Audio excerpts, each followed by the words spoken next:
Alright, one quick tip I want to cover in this video is that instead of thinking of individual arguments that you could run, which is a content-driven, focused way of prep time, try to instead think about the function or purpose of your potential winning extension, which would be a strategy-focused way of driving prep time at closing.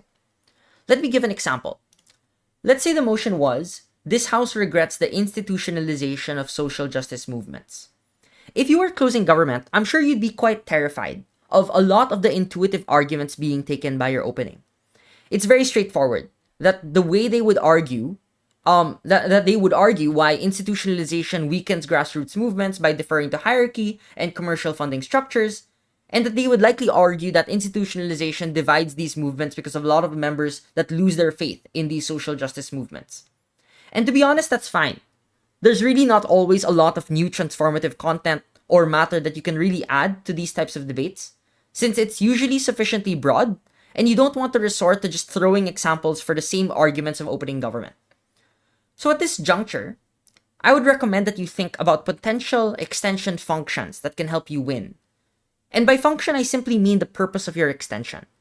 What does it do to uniquely win you a debate?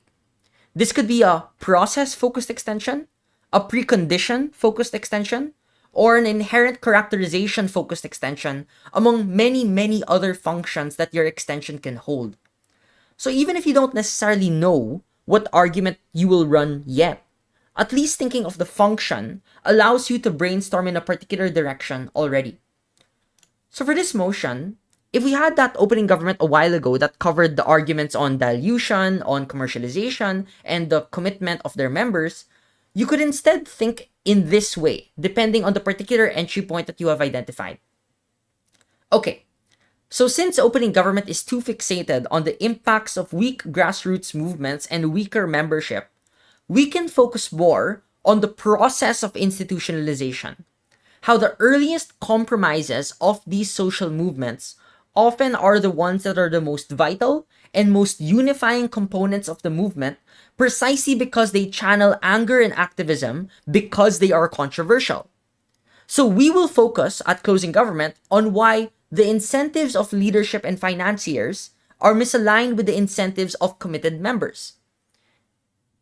If you were to think of a counterfactual focused extension, then maybe you might start with a question such as, what was the implied counterfactual of opening government? Well, it seems they assumed that the counterfactual would be grassroots movements if they were not institutionalized social justice movements. But why is that the case? And then here you might say that without institutionalization, it would be more likely that you would have disparate, locally focused community groups that would still align as coalitions for broad issues, but they would not be beholden or as beholden to those particular strategies and activism because of their leaderless structure. And so now you have a lot of analysis potential on why this power relationship dynamic is good for movements. They have a lot more freedom to create their own agenda. There is competition between social justice movements that are in different communities. And this competition is positive in generating more pressure against governments because they come from multiple fronts and multiple backgrounds and positions and experiences. So now, you're essentially still running the grassroots comparative, but because it's a counterfactual focused extension in proving why that is the case, you've essentially already outwon and analyzed your opening government. So yeah, this is just one tidbit of a broader lecture on extensions that I'm still working on.